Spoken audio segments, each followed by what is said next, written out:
3 mois se sont écoulés depuis la disparition du roi Hassan II à l'âge de 70 ans seulement.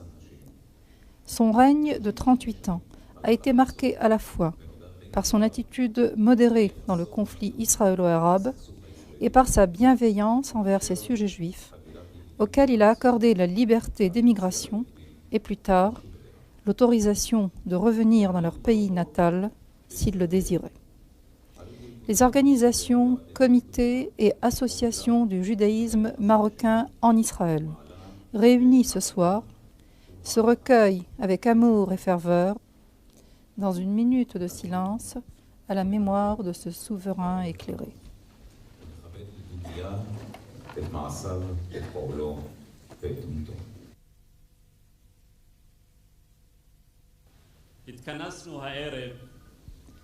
Nous sommes réunis ce soir, les représentants du judaïsme marocain en Israël, pour évoquer la personnalité attachante et l'œuvre du roi Hassan II, que sa mémoire soit bénie.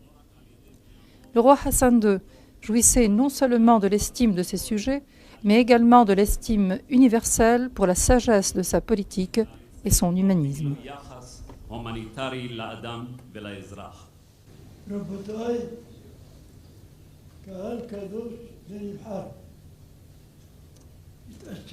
Nous sommes assemblés ce soir pour évoquer la mémoire de ce roi bien-aimé et estimé, Moulay Hassan, que sa mémoire soit bénie et qu'il repose en paix avec ses ancêtres, et pour lui rendre, comme le veut la coutume, un dernier hommage. C'est pour nous un devoir sacré de rappeler la dimension de sa grandeur et la paternelle bienveillance dont il a toujours entouré ses sujets juifs. Et nous ne devons pas oublier que nous-mêmes, comme nos pères et nos ancêtres avant nous, avons vécu libres sur la terre du Maroc, heureux et tranquilles, jouissant de la tolérance des autorités et libres de nous consacrer à l'étude de la Torah et à l'application de ses commandements, nous-mêmes, nos pères et nos ancêtres avant nous.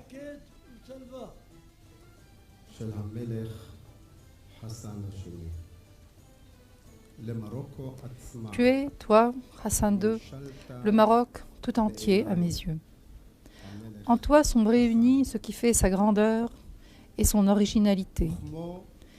Tu en avais à la fois la délicatesse et la force, la noblesse et la beauté, la pureté et la foi, et comme dans le Maroc, se sont unis en toi la mer et le désert. La mer avec sa nostalgie du lointain, du beau et du nouveau, et comme elle, tu as su tendre la main à tous, aux proches, comme aux lointains. Du désert, tu avais les qualités de tolérance, d'accueil et de sûreté de soi. À mes yeux, tu étais comme le palmier dattier qui prend peu et donne en abondance le fruit de la vie, un fruit plus doux que le plus doux. Avec charme et grâce, tu as su tirer les fils d'or du passé pour en tresser et broder le brillant de l'avenir, dans ta vision qui allait plus loin que le plus loin, et tu as su croire en l'amour, l'amour qui est le vrai secret de la vie. À tes sujets juifs, en tout lieu et jusqu'ici, tu as su communiquer ton affection. Et lorsque, tel un père pour ses enfants, tu t'es présenté devant eux, ils t'ont cru, sachant que tu parlais vrai. Et cette affection, ils te l'ont rendue au centuple. Tu as su parler de paix, sachant bien que la paix a son prix. Oh, combien vont nous manquer ta sagesse et ta détermination, et combien ton courage à toute épreuve. Pour nous, tu resteras à jamais ce palmier dattier qui grimpe au ciel, droit et fier et confiant, et à jamais ta mémoire sera entourée de notre nostalgie, combien profonde, comme la mer. ויחסר מכל האומץ האמיתי שלך.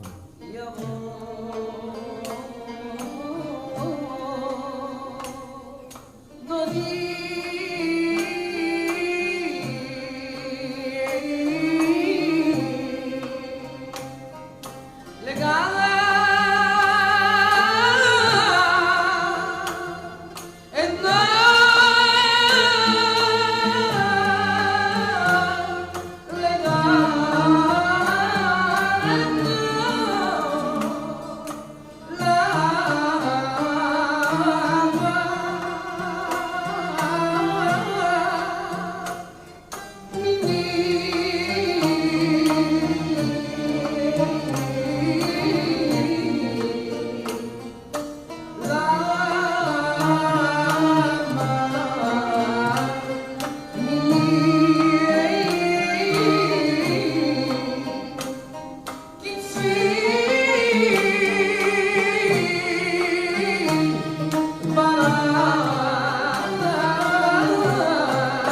גבירותיי ורבותיי, לא הרבה מלכים בעולם זכו שלאחר... Peu de souverains dans le monde ont eu le privilège qu'après leur mort se réunisse un public aussi nombreux et aussi distingué pour le commémorer.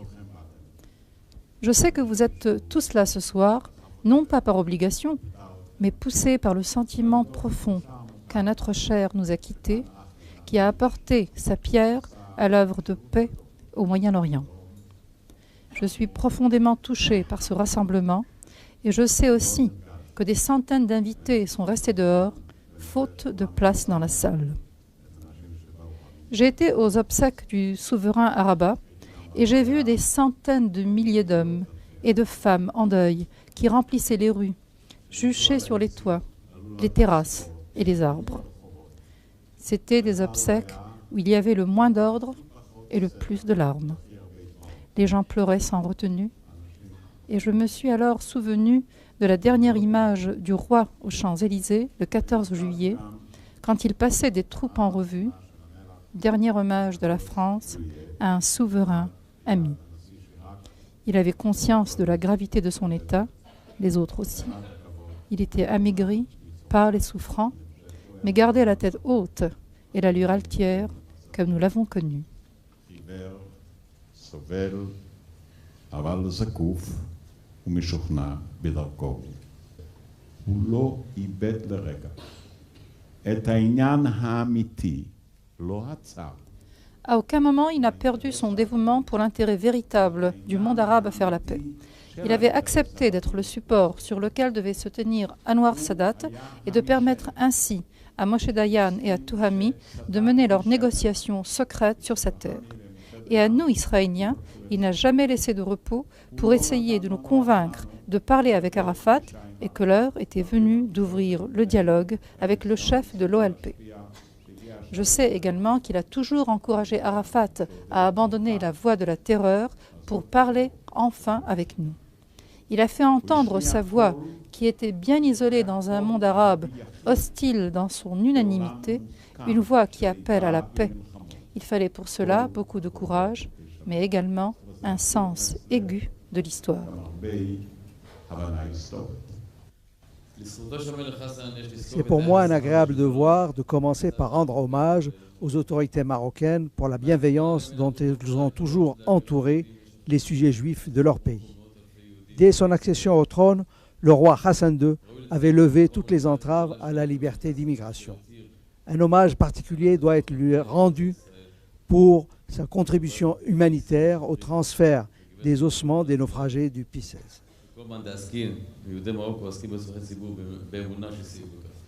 Monsieur l'ambassadeur du Maroc, Monsieur le Président, Mesdames, Messieurs, c'est un grand plaisir pour moi d'être avec vous ce soir pour commémorer ce personnage exceptionnel qui a été le roi Hassan II. Et je remercie du fond du cœur les organisateurs de cette soirée d'avoir pensé à associer la France à cette cérémonie. Je voudrais que ma présence, beaucoup plus que mes modestes paroles, témoigne du respect que la France n'a cessé de porter à ce grand monarque et de la tristesse qui a été ressentie par tout le peuple français.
l'accent sur le double aspect de la royauté au Maroc, son aspect religieux et son aspect politique.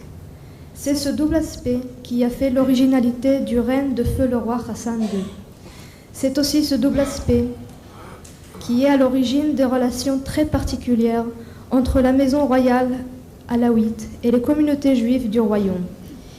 Il est tout à fait prévisible que de telles relations continueront sous Mohammed VI, fils qui promet, de par sa formation et son caractère, d'être le digne fils d'un grand roi, un des remarquables pères.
Dès qu'il a pris les rênes du pouvoir en 1961, le nouveau roi Hassan II a su affronter avec le courage et l'assurance qui le caractérisent les défis de politique internationale, y compris le problème délicat des relations entre Israël et les pays arabes.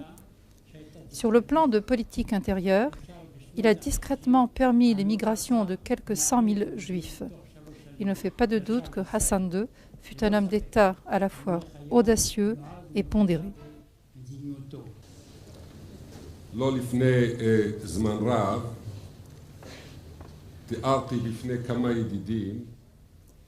Il y a quelque temps encore, j'évoquais devant mes amis ce qu'aurait été l'accueil que le peuple d'Israël aurait réservé au roi Hassan II s'il nous avait fait l'honneur d'une visite.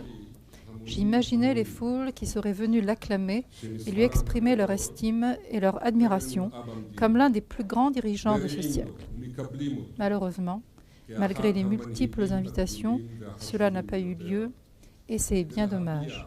Cela aurait été sans doute un événement d'une portée unique pour le peuple marocain et pour nous.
d'être envahi encore une fois ce soir à Tel Aviv par l'émotion, par la fierté et le réconfort d'appartenir à la grande famille des Marocains qui, au pays comme à l'étranger, par-delà leurs différences sociales, politiques ou de religion, et malgré les distances, ont su donner la plus belle image d'unité, de communion, dans la peine et le chagrin au moment du départ subit de leur souverain.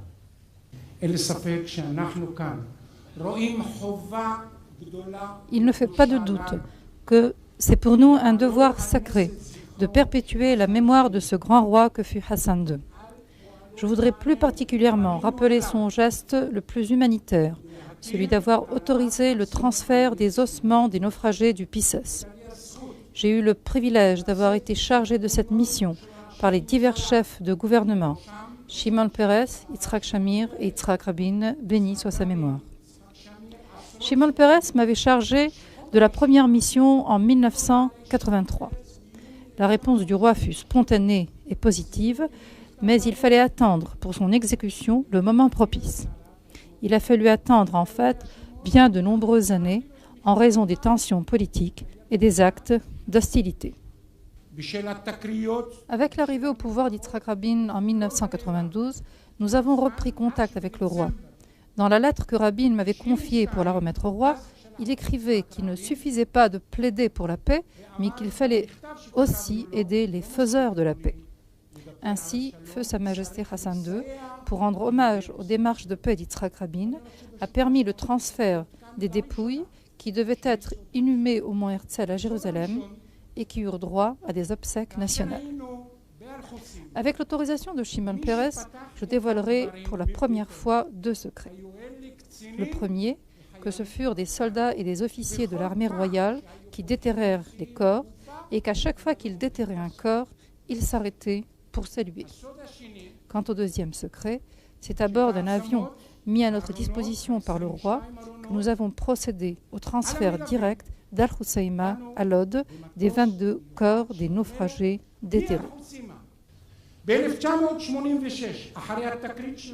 En 1986, après les incidents qui ont suivi l'inauguration à Ashkelon d'une place au nom de Mohammed V, je suis retourné sur la consigne de Shimon Peres, porteur d'un parchemin ayant trait à la protection des Juifs du Maroc par le roi Mohammed V durant la sombre période de Vichy.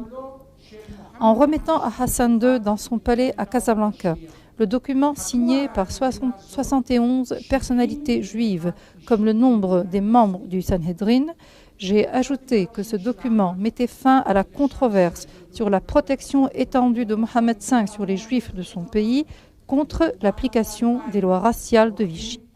J'ai rendu hommage au rôle de son illustre père durant la Seconde Guerre mondiale et qui lui a valu le titre rarement décerné de Juste des Nations. Et je peux affirmer avoir vu une larme d'émotion trembler au bord de ses paupières. Thank you.